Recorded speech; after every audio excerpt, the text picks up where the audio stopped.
Mi padre dejó inconsciente a mi hija y mi familia aplaudió. No sabían quién era yo en realidad. Mientras mi padre golpeaba a mi hija hasta dejarla inconsciente, mi hermana gritó: «Eso, papá. Así va a aprender». Y mi madre observaba con una sonrisa de aprobación. Lo que ninguno de ellos sabía era que yo no pensaba vengarme usando los puños.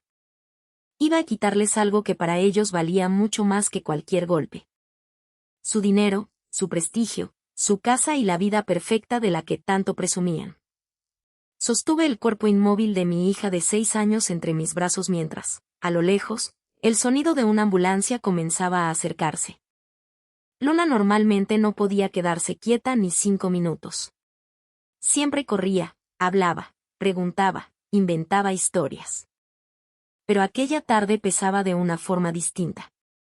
Su pequeño cuerpo estaba completamente vencido sobre mi pecho. Yo apenas podía respirar.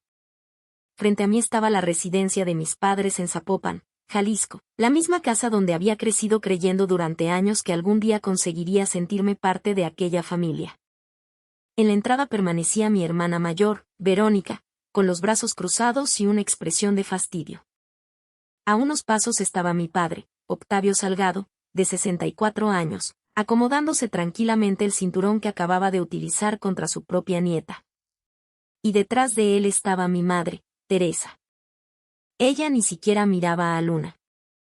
En cambio, acariciaba el hombro de Verónica, como si la víctima de lo sucedido hubiera sido su hija favorita. En ese momento sentí que algo dentro de mí se apagaba. Pero también nació otra cosa. Una certeza fría. Van a pagar. No iba a golpear a nadie. No iba a gritar. No iba a convertirme en ellos. Iba a destruir exactamente aquello sobre lo que habían construido toda su superioridad. La casa. El dinero. El apellido. El club. Los autos. Los negocios. Las apariencias. Todo. Porque aquella mañana había comenzado como prácticamente todos los domingos de mi vida adulta, con una presión incómoda en el pecho y una sonrisa que debía fingir. La comida dominical en casa de mis padres era prácticamente obligatoria. Mi madre insistía en llamarla el Día de la Familia. Para mí era más parecido a una ceremonia semanal destinada a recordarme quién ocupaba cada lugar dentro de la familia Salgado. Verónica era la hija perfecta. Yo era Renata, la decepción. Tenía 34 años. Criaba sola a mi hija y trabajaba de manera independiente diseñando espacios comerciales y experiencias digitales para desarrollos inmobiliarios. Al menos eso era lo que mi familia creía que hacía. Aquella mañana llegué cargando una charola de jericayas que había preparado desde la noche anterior. Todavía no había terminado de colocarla sobre la mesa cuando escuché a mi madre exclamar: «Vero, ¡qué maravilla!». Verónica acababa de llegar detrás de mí sosteniendo una caja de una pastelería francesa. «Las encargué especialmente», dijo ella. Mi madre tomó la caja como si contuviera las joyas de la corona. «Tú siempre tan fina, hija. Siempre sabes cómo quedar bien». Mis jericayas terminaron en una esquina de la cocina. Ni siquiera las miró. Mi padre estaba junto al asador. Cuando me vio, levantó ligeramente la barbilla. «¿Cómo te va con tus dibujitos, Renata?». Ya conocía aquel tono. «Bien. Estoy terminando un proyecto importante». «¿Todavía sigues haciendo locales y esas cosas?». Antes de que pudiera responder, Octavio perdió el interés. Mauricio, el esposo de Verónica, acababa de entrar al jardín. Mi padre prácticamente corrió a saludarlo. «Mauricio. Justo quería preguntarte por el viaje». Mauricio sonrió orgulloso. «Estamos pensando ir a España en octubre. Madrid, Barcelona y después unos días en Mallorca. Vero quiere ir de compras», añadió riéndose. Mi hermana levantó su copa. «Una trabaja para darse gustos». Mi madre sonrió satisfecha. Aquella era Verónica. 38 años. Casada con Mauricio Alcázar, propietario de una empresa de distribución de productos gourmet y artículos de lujo. Vivían en un fraccionamiento privado. Tenían 3 vehículos. Sus hijos estudiaban en un colegio bilingüe. Viajaban al extranjero prácticamente cada año. Mi vida, a ojos de mis padres, era exactamente lo contrario. Vivía con Luna en un departamento rentado. No tenía esposo. Trabajaba desde una computadora. Usaba el mismo automóvil desde hacía 6 años. Por lo tanto, según ellos, había fracasado. De pronto Luna salió corriendo hacia mi padre. Llevaba una cartulina entre las manos. La había dibujado aquella mañana. Era una casa enorme, un jardín lleno de flores y varias figuras tomadas de la mano. Abuelo, mira. Octavio tomó el dibujo.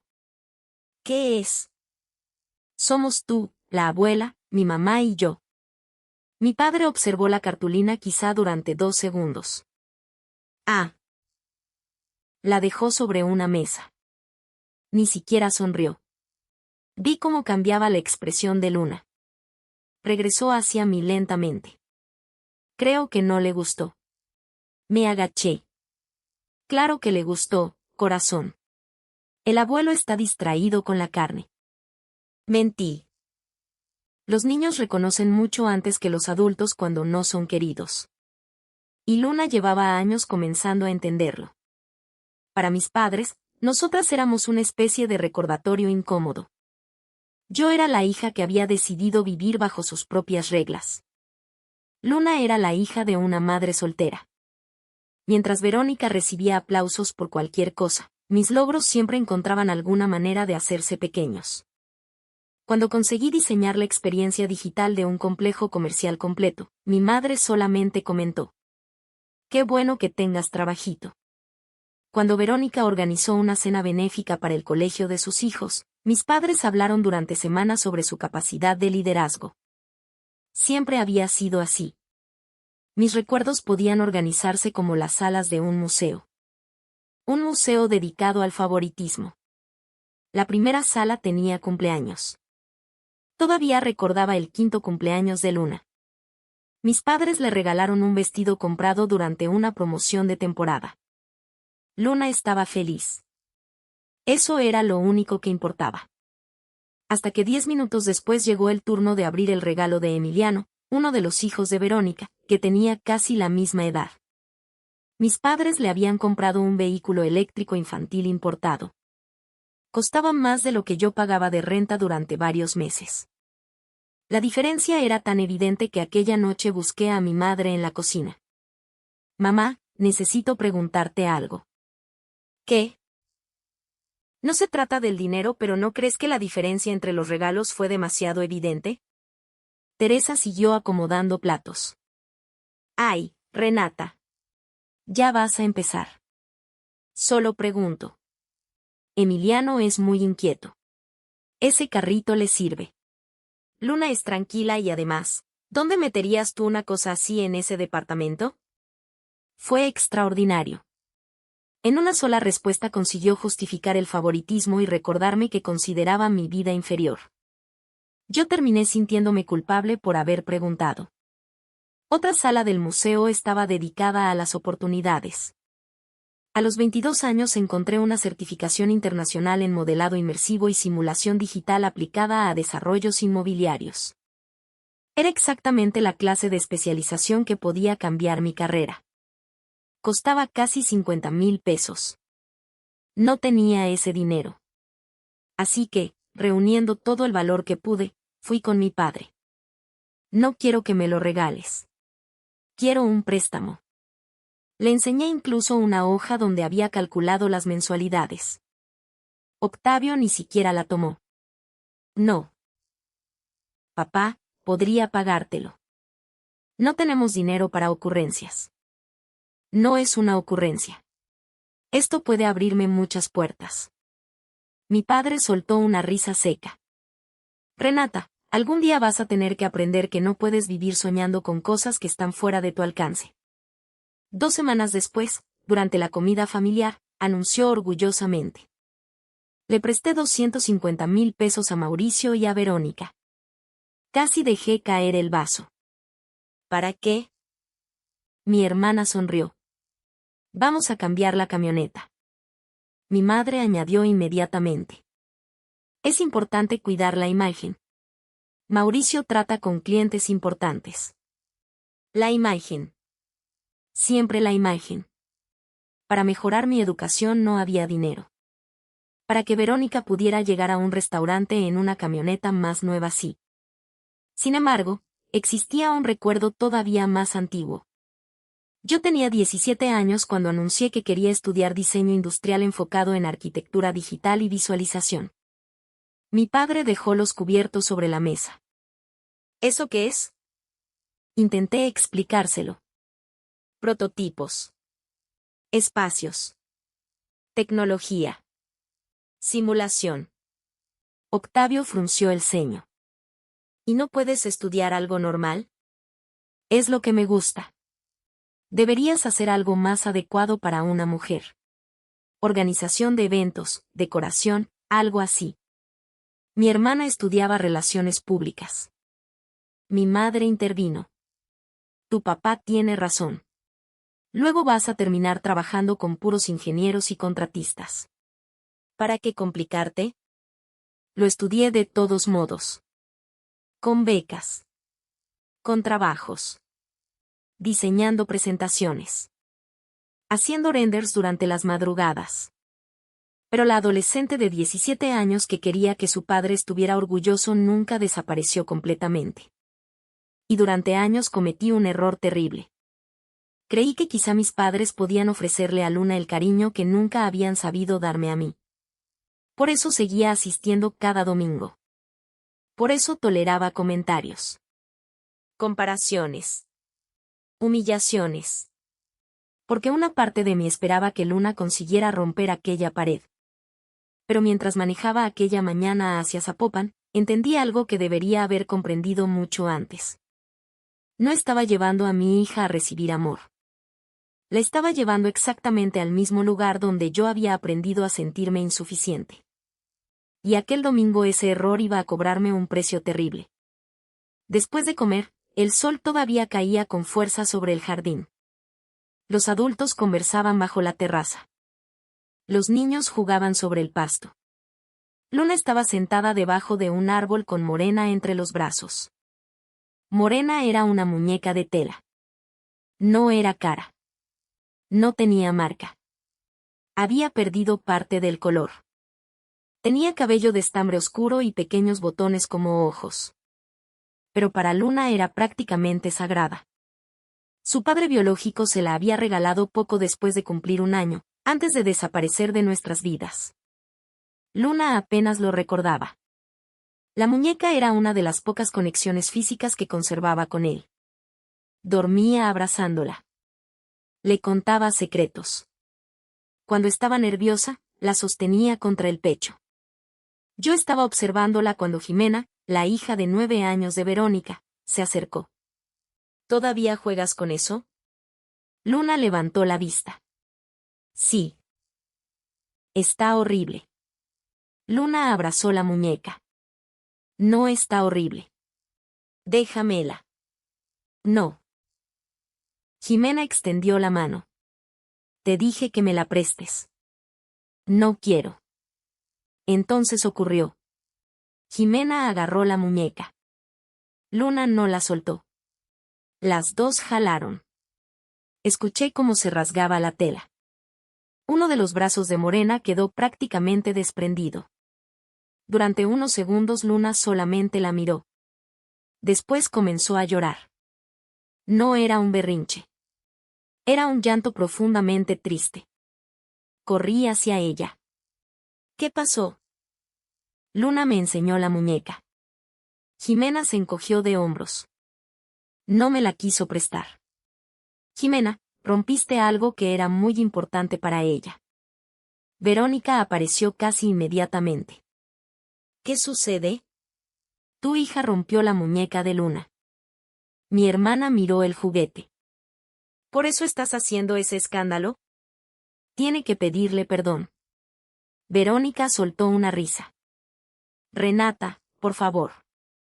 Es un pedazo de tela. No importa cuánto cueste. También deberías enseñarle a tu hija a compartir. Compartir significa prestar voluntariamente. Arrebatar algo hasta romperlo es otra cosa. Verónica cambió la expresión. Siempre haces lo mismo. ¿Qué cosa? Llegas aquí cargada de resentimientos y conviertes cualquier tontería en un drama. Mi madre apareció junto a ella. Naturalmente, se colocó del lado de Verónica. ¿Otra vez ustedes dos? Entonces mi padre abandonó el asador. Había bebido varias cervezas. Tenía el rostro rojo. ¿Qué está pasando? Verónica habló primero. Luna no quiso compartir un juguete con Jimena y Renata está armando un escándalo. Mi padre miró a Luna. Ni siquiera preguntó su versión. Ya decía yo. ¿Qué cosa? Pregunté. Esa niña necesita disciplina. Sentí cómo se me endurecía el cuerpo. Papá, no te metas. Octavio me apuntó con el dedo. Ese es precisamente el problema. Tú nunca has sabido poner límites. La tienes demasiado consentida. Jimena rompió su muñeca. Porque tu hija es egoísta. Luna comenzó a esconderse detrás de mí. Entonces mi padre dijo una frase que todavía puedo escuchar. Como no tiene un padre que la eduque, alguien tendrá que hacerlo. No vuelvas a decir eso. ¿Qué? No hables así de mi hija. Octavio dio un paso hacia nosotras. Esta es mi casa. Y ella es mi hija. Eso bastó. Mi padre agarró a Luna por el brazo. Ella gritó. Suéltala. Intenté alcanzarla. Pero alguien me sujetó. Mi madre. Después sentí otra mano sobre mi brazo izquierdo. Verónica. Déjenme. Me retorcí. La está asustando. Teresa me apretó todavía más. Cálmate. Suéltame. Deja que tu padre la corrija. Eso no es corregir. Verónica me sujetaba del otro lado. Ya basta de hacerte la víctima, Renata. Es una niña. Una niña malcriada. Entonces vi a Mauricio. Estaba en la terraza. Esperé que interviniera. No lo hizo. Sacó el teléfono. Y comenzó a grabar. En aquel momento seguramente pensó que estaba acumulando evidencia para demostrar que yo era una madre histérica. No imaginaba que estaba fabricando la prueba que destruiría a todos. Mi padre llevó a Luna hacia el centro del jardín. Ella lloraba. Mamá. Papá, suéltala. Octavio comenzó a quitarse el cinturón. El sonido metálico de la hebilla todavía aparece en mis pesadillas. No. Mi madre seguía sujetándome. Déjenme ir. Necesita aprender, dijo Teresa. Mi padre levantó el cinturón. El primer golpe hizo gritar a Luna. Sentí que algo explotaba dentro de mí. Papá. Intenté liberarme. No pude. Verónica y mi madre me sostenían con todas sus fuerzas. Detente. Otro golpe. Luna cayó. Por favor. Miré a mi madre. Mamá, haz algo. Teresa me miró directamente. Cállate. Tú provocaste esto. Seguí forcejeando. Mi padre continuó. Después de varios golpes, Luna dejó de gritar. Su cuerpo quedó inmóvil sobre el césped. Y entonces todo quedó en silencio. Mi padre respiraba con dificultad. Se acomodó la camisa. Volvió a colocarse el cinturón. Y escuché a mi hermana. Eso, papá. Así se hace. Lo dijo con satisfacción. Como si acabara de presenciar una lección necesaria. Mi madre finalmente me soltó. Tu padre hizo lo que tú nunca has tenido valor de hacer. No respondí. Caminé hacia Luna. Me arrodillé. Mi amor.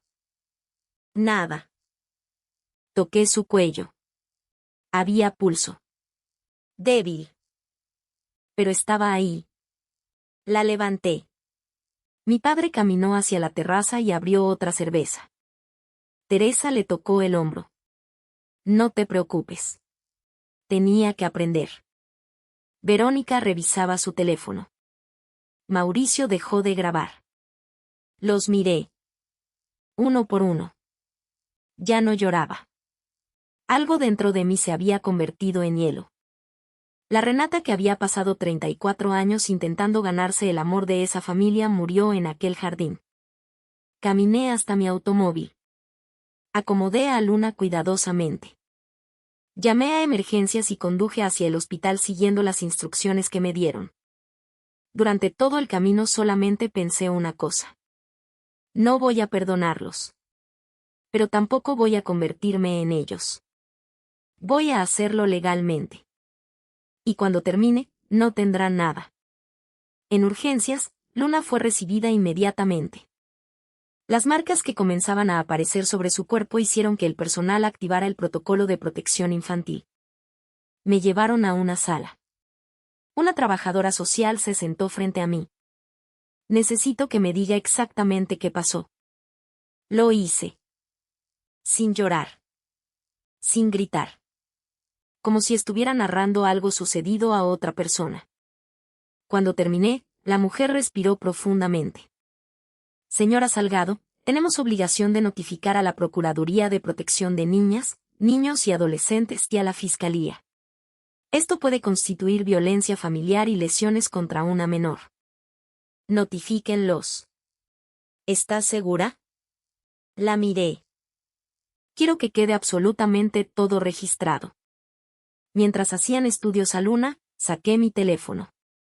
Busqué un contacto al que llevaba meses sin llamar. Esteban Salgado. Hermano menor de mi padre. 60 años. Abogado corporativo. Mi tío llevaba mucho tiempo distanciado de Octavio. Habían tenido diferencias precisamente por la personalidad controladora de mi padre y la manera en que Teresa alimentaba los conflictos familiares. Contestó rápido. Renata. Tío, necesito ayuda. Mi voz debió alertarlo. ¿Dónde estás? En un hospital. Luna. Le conté todo. No me interrumpió excepto para preguntar. ¿Quién te sujetó? Mi mamá y Verónica. ¿Había testigos? Mauricio estaba grabando. Hubo unos segundos de silencio. ¿Grabando con su teléfono? Sí. Su voz cambió. No hables con tu familia. No respondas mensajes. No aceptes reuniones. Quédate ahí. Está bien. Voy para allá. Llegó acompañado por una abogada especializada en derecho familiar y un investigador privado que colaboraba habitualmente con su despacho. Lo primero que preguntó fue: ¿cómo está Luna? Conmoción leve. Contusiones. Se quedará en observación. Mi tío cerró los ojos durante un segundo. Después se sentó frente a mí. Escúchame. Desde este momento, mi despacho te representa sin costo. Tío. No se discute. Colocó una carpeta sobre la mesa. Vamos a trabajar en dos frentes. Penalmente, la Fiscalía determinará responsabilidades por lesiones y violencia familiar. Y después vamos por la vía civil. ¿Qué significa eso? Que si la evidencia confirma lo que me contaste, no solamente van a enfrentar consecuencias penales. Vamos a reclamar reparación integral, daño moral, gastos médicos, tratamiento psicológico y todos los perjuicios acreditables. Me miró fijamente. Renata, esto no se va a arreglar con una disculpa familiar. Sentí alivio. Finalmente alguien entendía. Más tarde llegaron investigadores de la Fiscalía. Conté la historia nuevamente. La abogada de mi tío permaneció conmigo. Cuando mencioné el video, Uno de los agentes tomó nota. Ese archivo puede ser determinante. Horas después fueron a casa de mis padres. Aquello que sucedió allí me lo contó Esteban. Mi familia negó todo. Mi madre afirmó que Luna se había caído. Verónica aseguró que yo estaba exagerando porque siempre había sido conflictiva. Mi padre sostuvo que únicamente había intentado corregirla. Y Mauricio cometió el error que terminó de hundirlos. Cuando le preguntaron si tenía grabaciones, entregó voluntariamente el teléfono. Sí, aquí está, dijo. Se va a ver perfectamente cómo Renata perdió el control. El investigador abrió el video. Duraba menos de 1 minuto. Era suficiente. Se veía a Octavio golpeando a Luna. Se veía a mi madre sujetándome. Se veía a Verónica sujetándome del otro brazo. Se escuchaban mis gritos. Se escuchaba a Luna. Y al final se escuchaba perfectamente la voz de Verónica diciendo: Eso, papá. Así se hace. Aquello terminó con cualquier intento de reinterpretar lo sucedido. Mi tío me llamó entrada la madrugada. Ya tienen el video. ¿Y? La fiscalía está procediendo. Octavio será presentado ante el Ministerio Público y están determinando la participación de los demás. Cerré los ojos. Luna dormía. Por primera vez desde aquella tarde pude respirar. Pero todavía no había terminado. Durante los siguientes meses, mi vida se convirtió en una sucesión de abogados, peritajes, declaraciones y terapias. Mi familia contrató una defensa costosa. Y su primera estrategia fue predecible. Convertirme a mí en la culpable. Dijeron que siempre había sentido celos de Verónica. Que era emocionalmente inestable. Que tenía problemas económicos. Que estaba intentando transformar una tragedia familiar en una oportunidad para conseguir dinero. Durante una audiencia relacionada con la reclamación civil, el abogado de mi familia llegó incluso a decir: la señora Renata Salgado atraviesa desde hace años una situación económica limitada. Resulta evidente que existe un incentivo financiero detrás de una pretensión de estas dimensiones. Mi madre estaba detrás de él. Perfectamente arreglada. Verónica llevaba un bolso de diseñador. Mi padre tenía la misma expresión de superioridad que había utilizado conmigo toda la vida. Creían conocerme. Ese fue su error. Mi tío Esteban se levantó. Señoría, toda la estrategia de la contraparte parece depender de la supuesta precariedad económica de mi representada. Consideramos importante aclarar esa cuestión. El abogado contrario sonrió. Esteban continuó. Solicitamos escuchar al señor Arturo Cárdenas. Un hombre de 39 años se levantó. Cuando Verónica lo vio, frunció el ceño. Había aparecido algunas veces en revistas empresariales de Nuevo León y Jalisco. Arturo era inversionista tecnológico. Y mi socio. Juró decir verdad. Mi tío comenzó. Señor Cárdenas, ¿cuál es su relación profesional con Renata Salgado? Somos socios fundadores. El abogado de mi familia levantó inmediatamente la cabeza. Mi madre dejó de susurrar. ¿Socios de qué empresa? Nexo Habitat. Explíquenos a qué se dedica. Arturo acomodó el micrófono. Desarrollamos una plataforma de gemelos digitales y simulación inmersiva para proyectos inmobiliarios, hoteles y complejos industriales. Antes de construir, nuestros clientes pueden recorrer virtualmente el proyecto, analizar flujos, iluminación, distribución y modificaciones en tiempo real. Mi tío miró hacia la defensa. ¿Cuál era la función de la señora Salgado? Arturo sonrió. Renata diseñó prácticamente toda la experiencia inicial del producto. Fue directora de innovación y responsable del sistema visual y espacial. ¿Entonces no es simplemente una decoradora independiente? No. Arturo negó con la cabeza. Es una de las especialistas más talentosas con las que he trabajado. Mi padre me miraba. Por primera vez parecía no saber quién era su propia hija. Mi tío continuó. ¿Por qué su participación no era ampliamente conocida? Renata pidió mantener un perfil discreto. Ella tenía una niña pequeña y no quería exposición pública. Yo me ocupaba de inversionistas y prensa. Esteban caminó lentamente frente a la mesa. ¿Cuál es actualmente la situación de Nexo Habitat? Arturo hizo una pausa. Aquella era la parte que mi familia desconocía completamente. Hace 3 meses recibimos una oferta de adquisición. El abogado contrario comenzó a revisar papeles. ¿Se concretó? Sí. ¿Por cuánto? 286 millones de pesos. El silencio fue inmediato. Mi madre palideció. Verónica abrió ligeramente la boca. Mi padre me observó fijamente. Mi tío todavía no había terminado.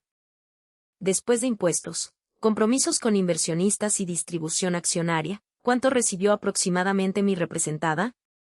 Arturo respondió. 97.800.000 pesos. Nadie habló. Yo tampoco. Solamente observé a mi familia. Durante años me habían llamado fracasada. Habían despreciado mi trabajo. Me habían recordado constantemente que vivía rentando.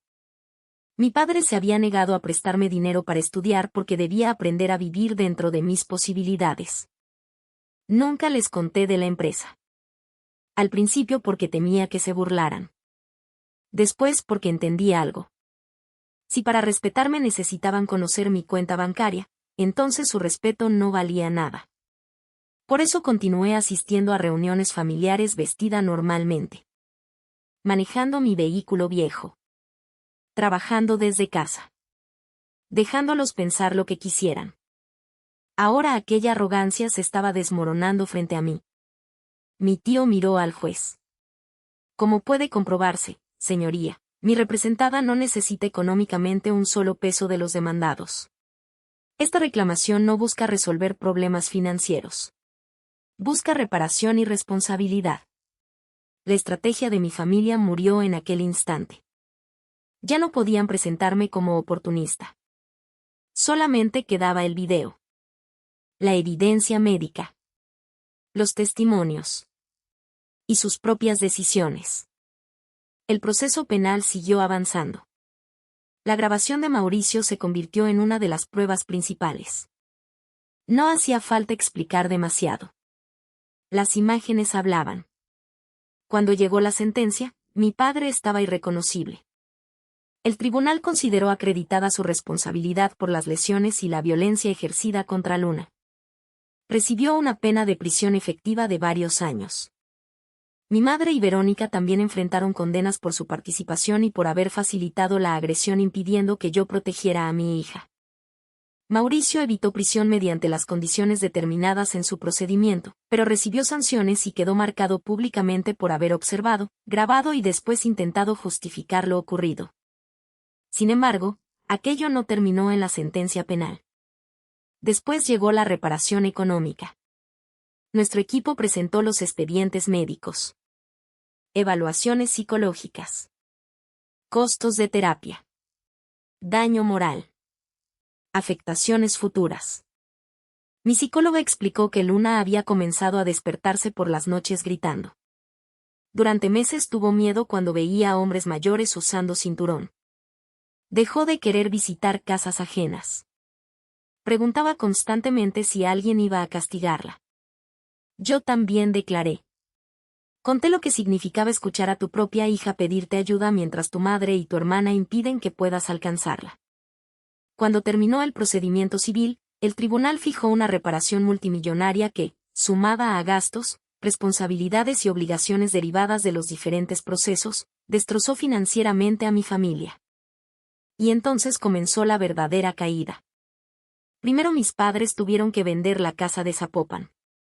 Aquella casa había sido el símbolo de su éxito durante décadas. La casa donde mi madre organizaba cenas para presumir su vajilla. Donde mi padre recibía empresarios.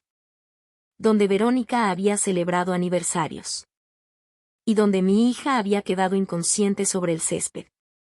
Después liquidaron inversiones. Vendieron vehículos. Utilizaron parte de sus ahorros. Mi madre terminó mudándose a un departamento pequeño. Según me contó mi tío tiempo después, lloró durante semanas. Pero no por Luna. Lloraba porque había perdido su casa. Porque las mujeres del club dejaron de llamarla. Porque algunas amistades comenzaron a evitarla. Porque sentía que todo el mundo hablaba de ellos. Aquello me confirmó que nunca había entendido nada. La caída de Verónica fue todavía más rápida. Mauricio dependía mucho de relaciones comerciales y clientes que valoraban la reputación. Cuando el caso se hizo conocido dentro de sus círculos profesionales, algunos contratos desaparecieron. Otros clientes buscaron proveedores diferentes. A esto se sumaron los gastos legales y las obligaciones económicas. Su empresa empezó a hundirse. Vendieron una camioneta. Después la segunda. Después joyas. Después muebles. Finalmente tuvieron que vender su casa. Sacaron a los niños del colegio privado. Los viajes desaparecieron. Las cenas desaparecieron. El club desapareció. Y sin aquella vida alrededor, el matrimonio de Verónica y Mauricio comenzó a mostrar lo que realmente era. Se culpaban mutuamente. Mauricio le reprochaba haber apoyado a mi padre. Verónica le reprochaba haber grabado.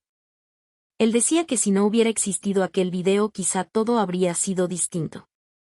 Ella gritaba que nunca debió entregar el celular. Se divorciaron antes de que mi padre cumpliera su primer año en prisión. Verónica, la mujer que durante décadas había sido presentada como el orgullo de la familia, terminó viviendo en un departamento pequeño y trabajando en recepción y relaciones con clientes para una clínica privada. No era un trabajo indigno. Jamás habría pensado algo así. Lo irónico era que ella sí lo había pensado durante toda su vida. Porque para Verónica el valor de una persona siempre había dependido de su código postal, su automóvil y la marca de su bolsa. Ahora debía vivir sin ninguno de esos símbolos. Yo veía todo desde lejos. Mi tío me mantenía informada cuando existía algún asunto legal relevante. Nunca celebré. No brindé. No fui a mirar cómo vendían la casa. No necesitaba hacerlo. La venganza había dejado de importarme mucho antes. Lo único que me interesaba era Luna. Han pasado 2 años. Nosotras ya no vivimos en Guadalajara. Nos mudamos cerca de Mérida, Yucatán. Compré una casa luminosa con un patio enorme, árboles y un pequeño estudio donde Luna puede pintar. La terapia ha sido lenta. Pero funciona. Mi hija volvió a reír. Volvió a dormir casi toda la noche. Tiene nuevas amigas. Está aprendiendo piano. Y Morena, la muñeca cuya ruptura inició aquella tragedia, sigue con nosotras. Un restaurador la reparó. La costura del brazo todavía puede verse. Luna dice que no quiere esconderla. Es su cicatriz, me explicó. Significa que sobrevivió. Cuando escuché eso tuve que encerrarme unos minutos en mi habitación para llorar. Porque entendí que también estaba hablando de ella. Yo también estoy reconstruyéndome. Después de vender mi participación en Nexo Habitat, podía haberme retirado. No lo hice. Invertí parte del dinero en nuevos proyectos. Pero hice algo más. Creé una asociación.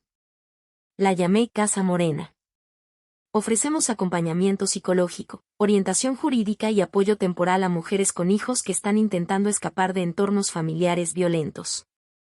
Muchas llegan pensando exactamente lo que yo pensé durante años. Es mi familia.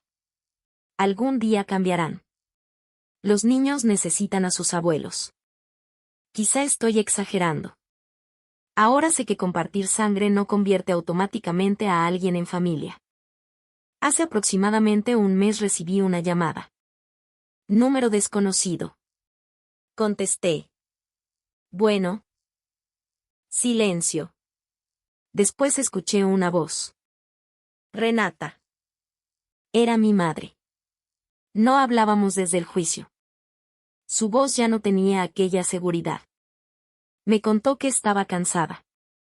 Que trabajaba algunas horas ayudando en un pequeño negocio de una conocida. Que vivía sola. Que casi nadie de sus antiguas amistades la visitaba. También me dijo que mi padre tenía problemas de salud en prisión. Escuché. No interrumpí. Después comenzó a llorar. Sé que cometimos errores. No respondí. Yo también sufrí mucho. Seguí en silencio. He perdido a tu hermana. Perdí mi casa. Perdí a mis amigas. Perdí a ti y a mi nieta. Entonces dijo. Perdóname. Durante algunos segundos pensé que quizá aquella era la primera vez que escuchaba esa palabra salir sinceramente de su boca. Pero después añadió. A pesar de todo, Renata, somos familia. Ahí lo entendí. Todavía no había aprendido. Cerré los ojos. No, Teresa. Se quedó callada. Era la primera vez en mi vida que la llamaba por su nombre. La familia protege. Escuché su respiración al otro lado. Renata.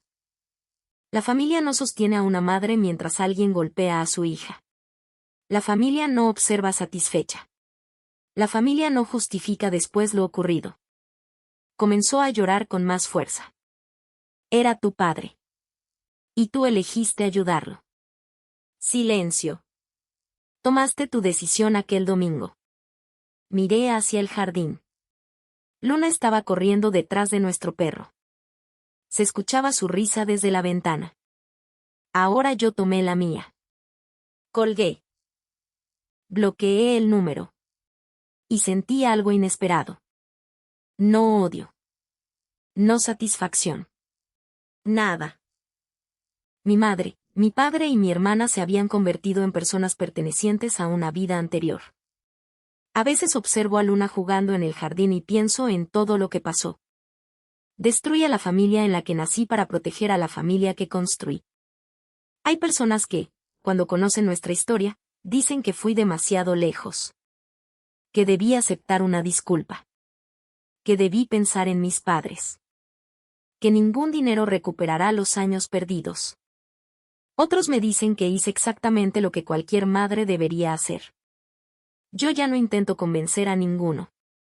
Solamente miro a Luna. Veo cómo sonríe. Cómo duerme sin miedo. Cómo vuelve a confiar. Y entonces me hago una única pregunta. Si el precio de proteger la paz de mi hija fue perder para siempre a quienes permitieron que la destruyeran, ¿de verdad pagué un precio demasiado alto? ¿O fue la primera decisión correcta que tomé en toda mi vida?